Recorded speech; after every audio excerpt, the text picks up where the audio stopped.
আমি পিতামহ, আমি বিধাতা, আমি প্রভু, আমি সাক্ষী, আমি গতি, আমি কর্তা, আমি প্রভা ও প্রলয়ের স্থান, আমি সব কিছুর কারণ।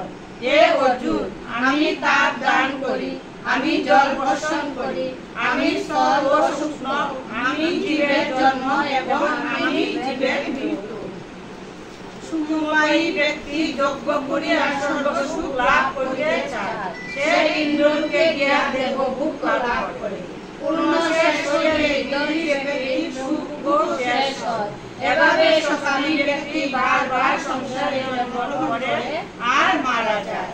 যে ব্যক্তি এক মনে আমার ভজনা করে, আমি তাহার যুগকে গ্রহণ করিয়া থাকি। হে অর্জুন, যে ব্যক্তি ভক্তি সহিত অন্য দেবতার পূজা করে, সেই ব্যক্তিও বিধিভাবে আমারই ভজনা করে। আমি সর্বযজ্ঞের ভোক্তা ও কর্মের ফলদাতা। মূর্খ ব্যক্তি তাহা না জানিয়া বারবার সংসারে ঘুরিয়া থাকে। অন্য দেবতাকে পূজা করিয়া স্বর্গ পাওয়া যায়, শ্রাদ্ধ করিয়া পিতৃলোক পাওয়া যায়, ভূতগণের পূজা করিয়া ভূতলোক পাওয়া যায়। কিন্তু আমার ভক্ত আমাকে পায়।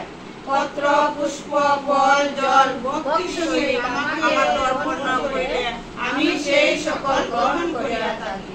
হে অর্জুন, তপস্যা, কর্ম, হোম, খাদ্য, দান সমস্তই আমাকে অর্পণ করো। তাহাতে তুমি শুভাশুভ কর্মফল হইতে মুক্ত হইবে এবং সনাতন যুগের দ্বারা আমাকে পাইবে।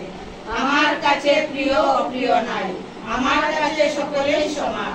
যে আমার ভজনা করে আমি তাহার এবং সেও আমার। দুষ্ট ব্যক্তিও যদি এক মনে আমার পূজা করে, তবে তাহার কর্মনিষ্ঠা সাধু হয় এবং সেই দুষ্ট ব্যক্তিও সজ্জন বলিয়া পরিগণিত হয়। সে ধর্মবান হইয়া চিরদিন সুখে থাকে।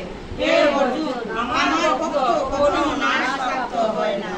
বৈশ্য, শূদ্র, নারী এমনকি হীনজাতির লোকও আমার ভজনা করিয়া শ্রেষ্ঠ গতি লাভ করে। ব্রাহ্মণ, ক্ষত্রিয় ও সজ্জন ব্যক্তি আমাকে পাইবে। অতএব হে অর্জুন, তুমি সর্বদা এক মনে আমার ভজনা করো। হে অর্জুন, তুমি ভক্তির সহিত আমাকে নমস্কার করো, তুমি নিশ্চয় আমাকে পাইবে।